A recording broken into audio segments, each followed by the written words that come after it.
میں بڑے درد سے کہتا ہوں ہمارے گھروں میں سیاست چلتی ہے، بچے میری مٹھی میں رہیں، سسرال والے میری مٹھی میں رہیں، محلے والے میری مٹھی میں رہیں، برادری والے میری کوئی نہیں رہتے میاں یہ مٹھی چھٹی میں، کوئی نہیں رہتے۔ مجھے ایک بزرگ کہنے لگے 5 بچے ہیں ایک بھی نہیں سنتے، تو میں نے کہا بابا جی اتنی مجبوری کیا ہے بچوں کو سنانے کی؟ آپ نے جو سنانا ہے رب کو سنائیں، جتنی دیر ان پر دھیان کرنا ہے اتنے نفل بڑھا دیں، ان کو موج کرنے دیں۔ آپ کتنا کو انہیں قائل کریں گے اور کتنا کو مائل کریں گے، یہ تو اسی طرح کا سلسلہ ہے۔ جتنی سیاست ہم لڑاتے ہیں نا لوگوں کو سیٹ کرنے میں، اگر اس سے آدھا وقت بھی اپنے رب کو راضی کرنے میں لگائیں نا تو رب راضی ہو جائے تو لوگوں کے دلوں میں محبت پیدا فرما دیا کرتا ہے۔ نظریاتی بنے، توجہ اتنی بندوں پہ توجہ کرنا، اتنی سیاست کرنا، اپنے آپ کو ہر وقت لوگوں میں گڈ بک میں، کوئی ضروری ہے کہ سارے لوگ ہمیں اچھا ہی کہیں؟ کوئی ضروری ہے؟ کوئی ضروری نہیں۔ کوئی ضروری ہے کہ ہر وقت آپ یہی کہیں کہ ہر کونے سے میری تعریف ہی اٹھے؟ کوئی ضروری نہیں میرے بھائی۔ نظریاتی ہو جائیں، توجہ اللہ رسول کی جانب، توجہ اللہ والوں کی جانب۔ باقی یہ دنیا کی سیاست اس میں تھوڑی کمی بھی لائیں۔ دیکھیں رسول پاک صلی اللہ علیہ وسلم نظریہ کیا دیتے ہیں؟ ایک جنگ سے واپسی ہے، حضور آرام کر رہے ہیں، صحابہ تھوڑا سا ہٹ کے ادبن دور دور ہو کے لیٹ گئے، سرور کائنات علیہ السلام بھی آرام کرنے لگے تو تلوار اتار کے درخت کی ٹہنی سے لٹکا دی، حضور بھی آرام فرما۔ ایک بندہ آ گیا، تلوار اتار لی، حضور پر تان لی، اور محبوب علیہ السلام فرماتے ہیں آنکھیں سوتی ہیں دل تو میرا جاگتا رہتا ہے۔ اس نے تلوار تان لی۔ اللہ کرے میں آپ کو بات سمجھاؤں، بھئی اچانک کو یہاں بندوق رکھ دے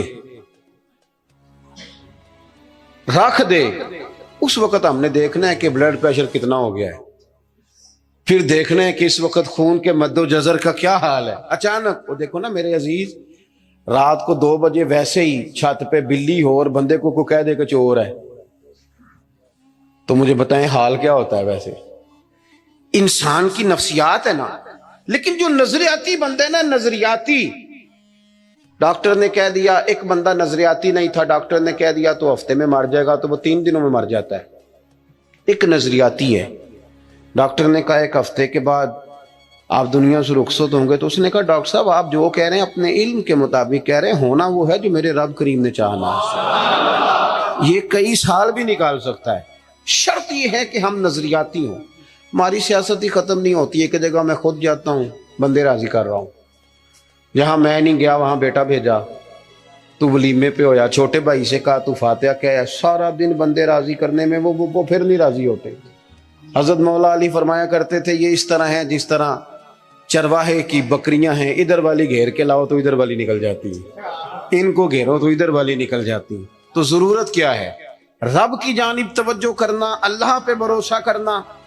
اس نے تلوار حضور پہ تان لی، او بھائی کیا ہوا ہے؟ آپ کو عرض کیا آپ خاموش ہوں، اللہ آپ کو خوش رکھے اور یہ آنا جانا بھی بند کریں، آپ کو اللہ تعالیٰ بڑی ساری جزائے خیر دے۔ کچھ بندے بزدل ہوتے ہیں، انہیں تقریر نہ بھول جائے کہیں۔ آپ میری بات سنیں، آپ کی مہربانی، اللہ آپ کو سلامتی عطا فرمائے۔ میں نے جتنی بات کر لی ہے شاید اتنی بھی نہ کروں، اس سے کم کروں، لیکن چاہتا یہ ہوں کہ میری نہیں ہے نا، اللہ رسول کی ہے، تو اللہ رسول کی بات اپنے دامن میں بڑا ادب رکھتی ہے۔ عزیز بھائیوں، اس نے تلوار حضور پہ تان لی، سرکار نے مقدس آنکھیں کھولی، تو میں بتا چکا ہوں کہ اگر ہم پر کوئی پستول تانے تو شاید سارا وجود کانپنے لگے۔ اس نے تلوار تانی، حضور کی مقدس آنکھیں کھلی، کہنے لگا آپ کو مجھ سے کون بچائے گا؟ قربان جائیں، حضور نے مسکرانا شروع کر دیا۔ زندگی نظریاتی بن جاؤ، زندگی ہنس کے گزر جائے گی ساری، لیکن اگر نظریاتی نہیں ہونا تو پھر تو بھائی کاروبار پہ نقصان پہ بھی ہارٹ اٹیک ہو جاتا ہے، پھر تو میرے عزیز نوکری سے جواب ہو جائے تو لوگ مریض ہو جاتے ہیں شوگر کے۔ اگر آپ نظریاتی ہیں تو جی لیں گے۔ اس نے کہا کون بچائے گا؟ تو محبوب مسکرا کے فرمانے لگے یہ تو نے عجیب بات کر دی، مجھے میرا رب بچائے گا۔ اللہ کے نام میں طاقت ہے، اللہ کے نام میں قوت ہے، اللہ بچائے گا۔ بس حضور کی زبان نور سے یہ جملے نکلے، اللہ بچائے گا۔ ان لوگوں سے ڈرنا چاہیے جو اپنے فیصلے رب کے حوالے کرتے۔ اچھا وکیل کرنے کے پیسے نہ ہوں، سفارش کے پیسے نہ، اور معاملہ اللہ پہ چھوڑ دیں، ان سے ڈرو۔ انہوں نے سب سے بڑے کورٹ میں مقدمہ دائر کرا دیا۔ حضور فرمانے لگے رب بچائے گا۔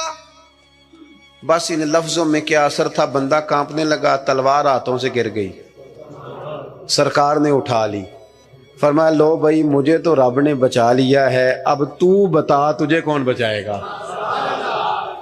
آپ زندگی میں اگر نظریاتی ہیں تو آپ زندہ ہیں، اور اگر آپ لگے ہوئے ہیں کہ اوہو کیا بنے گا، میری کون سنے گا، گاؤں چھوٹا ہے، میں بات کر بھی لوں گا تو کہاں پہنچے گی، تو کون ہوگا، تو کیسے ہوگا، تو یہ تو کمزوری ہے۔ آپ کے ذمے تو کہنا ہے، پہنچانا تو اللہ کریم کی بارگاہ ہے، کرم کے فضل کا نتیجہ ہے یہ۔ اللہ بچائے گا۔ اس کے ہاتھ سے تلوار گر گئی، حضور نے اٹھا لی، فرمایا مجھے تو رب نے بچا لیا ہے، اب تو بتا تجھے کون بچائے گا۔ کہنے لگا حضور میں نے سنا ہے آپ بڑے ہی معاف کرنے والے ہیں،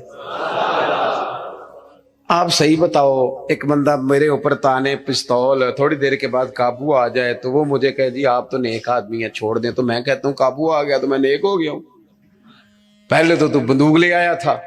لیکن یہ حضور سید عالم صلی اللہ علیہ وسلم کے ظرف کی، حوصلے کی، اور محبوب کے دل نور کی بڑائی دیکھو کتنا بڑا ہے۔